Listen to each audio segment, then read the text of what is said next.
I can't do this anymore. What? This. What, morning?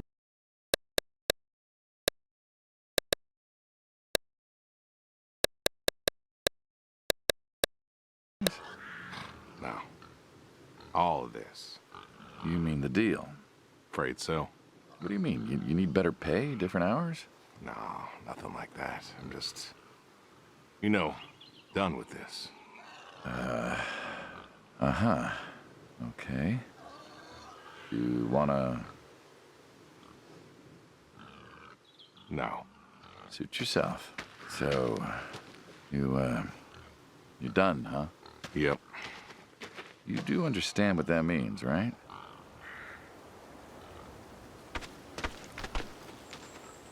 Does it have to mean anything?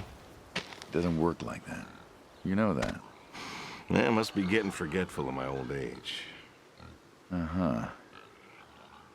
Nothing I can do to change your mind. Well, you are welcome to try. Well, let's go get some coffee. Talk things over. Come on.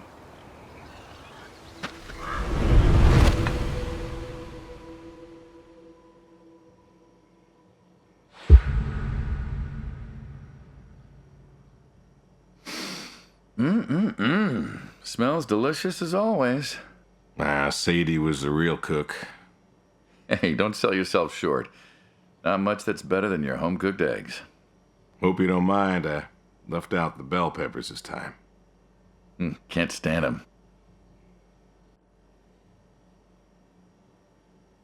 them. Me neither. Not to change the subject, but how long we been doing this for, you think? 15 years, just about. Summer of '78.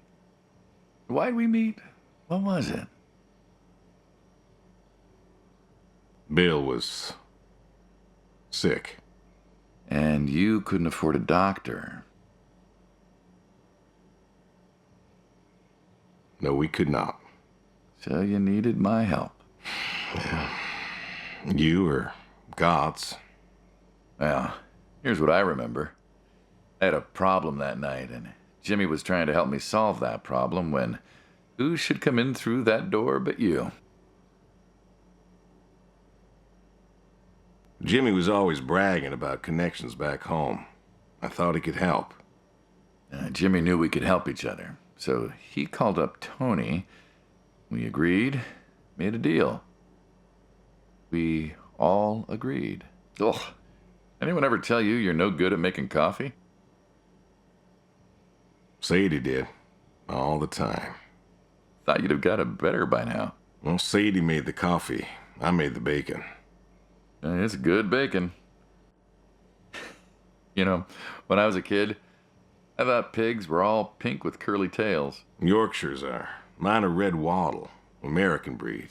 Not a lot of them out there, you know. That's so. Mm-hmm. Always thought it'd be nice, you know, to raise pigs that was different. I had some Yorkies way back. Must have been, I don't know, before the service. Long time ago. I'm an old man. You and me both. So why the Waddles? Funny name. Like I said, American breed. Nearly went extinct. Thought I'd do my part to keep them alive. And that tastes good. You aren't wrong. You know, the other day, I was reading the paper. Look at you, an intellectual.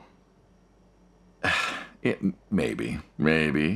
Anyways, I read that pigs were as smart as us. You believe that?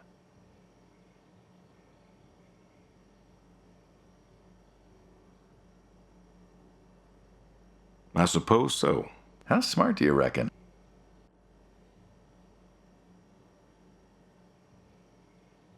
Smarter than a dog. Think we could teach one to play fetch? Bill taught one, actually, back in 4-H.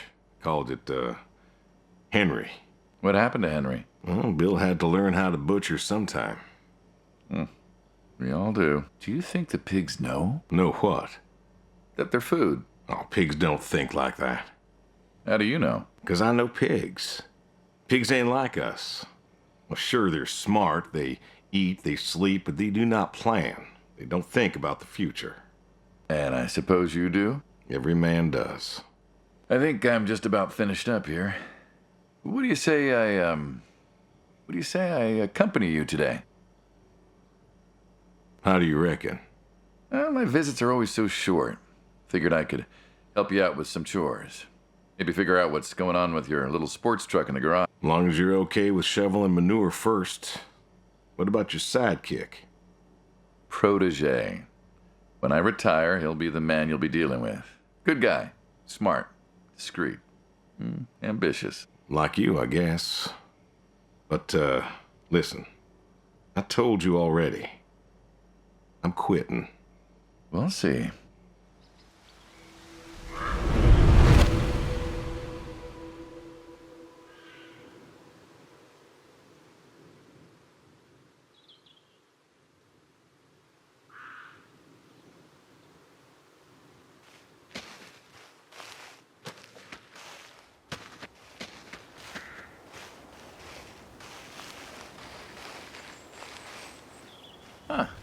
I've always wondered what was in this shack. Have you now? Figured it was just some old shack at first, but every time I asked what was in there, you haven't been forthcoming. I have not, no. Tried to take a look in the window once.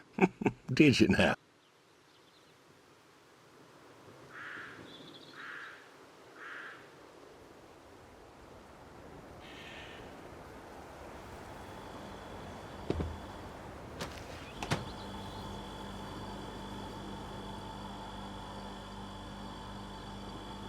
Ta-da! Beautiful, right? Pop machines. Here I figured you had a deep, dark secret.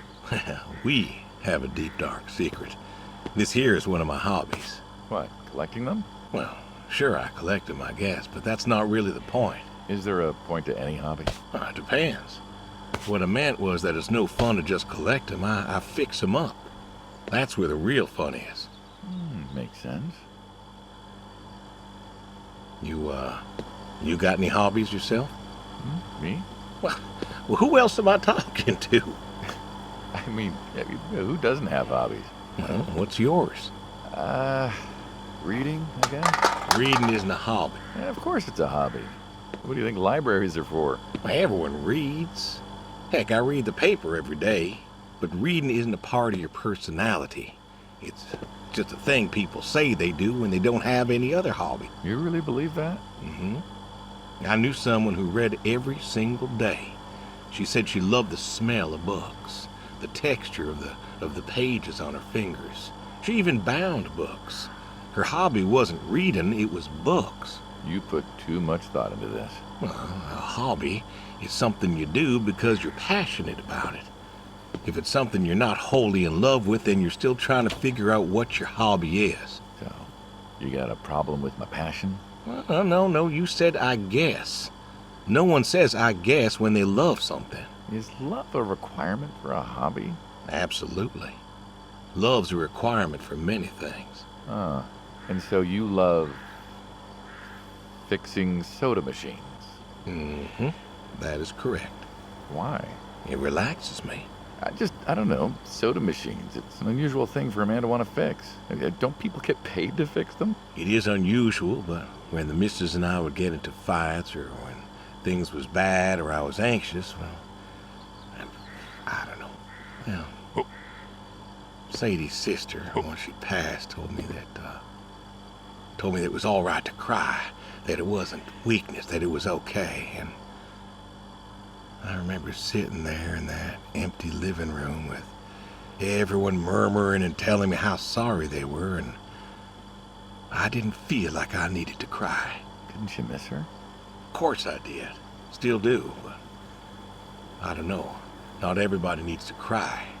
I don't need to cry. I don't get in that way, you know? Weakness? No.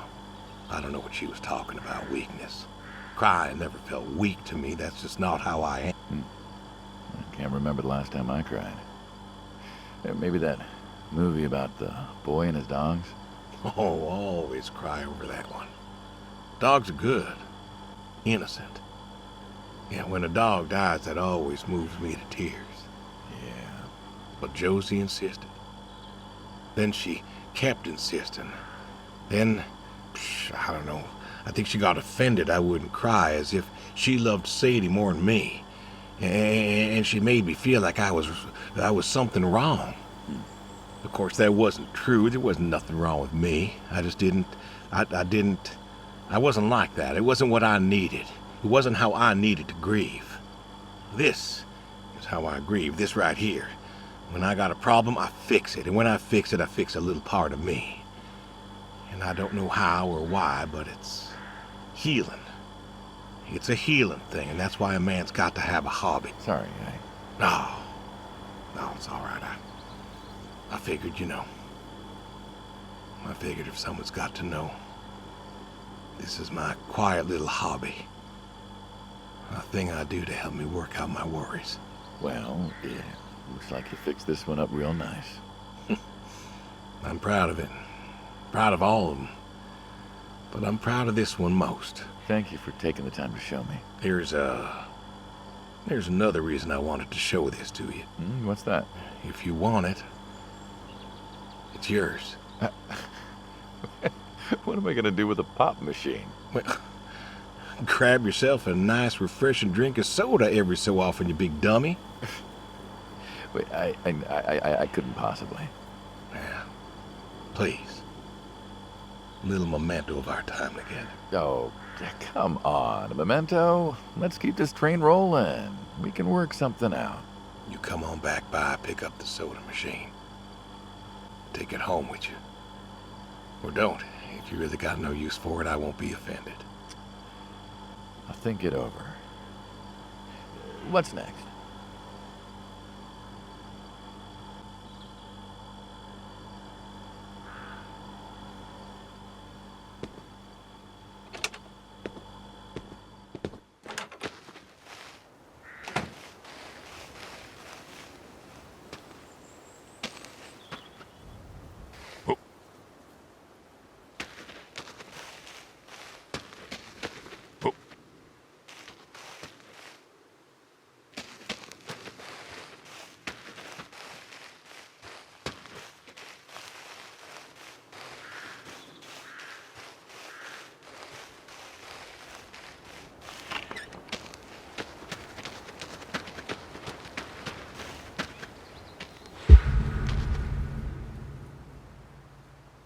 Why horseshoes? Well, why not horseshoe? Doesn't it feel stereotypical? Well, look around you. My nearest neighbor lives, half a mile down the road. It ain't the city. We don't have nightclubs and pool halls to go hang out at. Pool halls? What is this, 1890? This is 1992, friend. We got shopping malls for teenagers, restaurants, clubs, whatever. But pool halls? I don't even know if they had those when I was a kid. Uh-huh. Well, time doesn't pass out here as quickly, I suppose. No need for all that, stimulation. Ah, so you play horseshoes. Mm-hmm. Or read a good book. Develop photos you took for yourself. Go fly fishing. It sounds idyllic. Quaint, but idyllic. And you just want to give up this home-cooked paradise?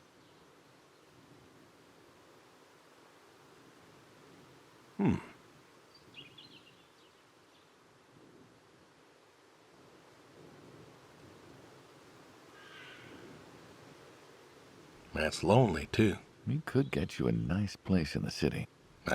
Never was one for crowds. Thought you said you were lonely.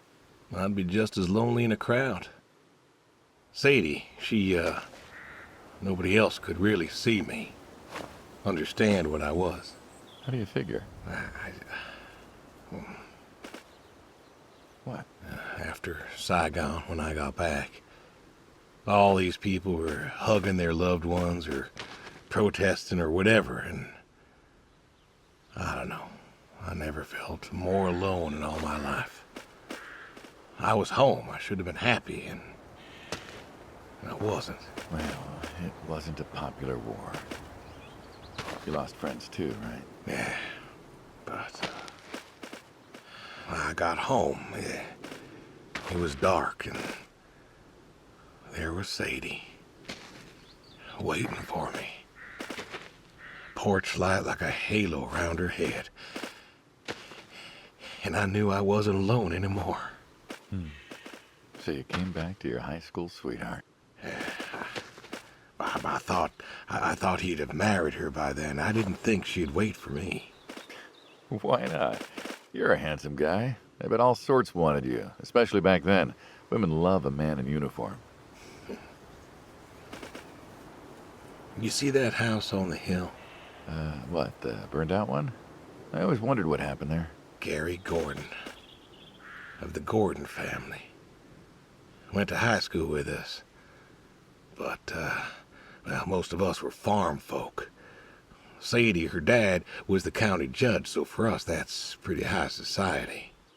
The Gordons owned a lot of land, and all that passed to Gary after his ma died. In high school, he'd been our quarterback after his pa paid off the school, but he wasn't a bad athlete. Good-looking guy? Oh, a real James Dean. And he had eyes for Sadie. The poor farm boy who couldn't play on the team versus the star quarterback. Shit, what kind of contest was that? Hey, who wouldn't want all this? Man, yet when I came home, there she was. Where was Gary? He served too? Gary was too rich to serve. Star quarterback had some health exemption. Didn't get drafted. So then, where was he? Running his dad's business. Trying to win her heart. Didn't work. Well, she invited him to the wedding. I didn't want him there, but, well, you know Sadie. Well, the Gordons own most of the property around here, including the 200 acres surrounding that hill. Right. And he built a house. A house? Wait, that house? The very same. Looks like it was a mansion. It was. Why'd he build it? I don't know. To remind her what she'd given up, maybe? So, what happened to the wealthy Gary Gordon in his mansion? Well, he built it one year, must have been 1966 or so, and he went inside and he just disappeared. Then one night, about a year later, there was a storm and boom, no more Gary Gordon. No more Gary Gordon. Maybe he was lonely too. Maybe. Oh, I won. Guess this city slicker's still got it. What's next?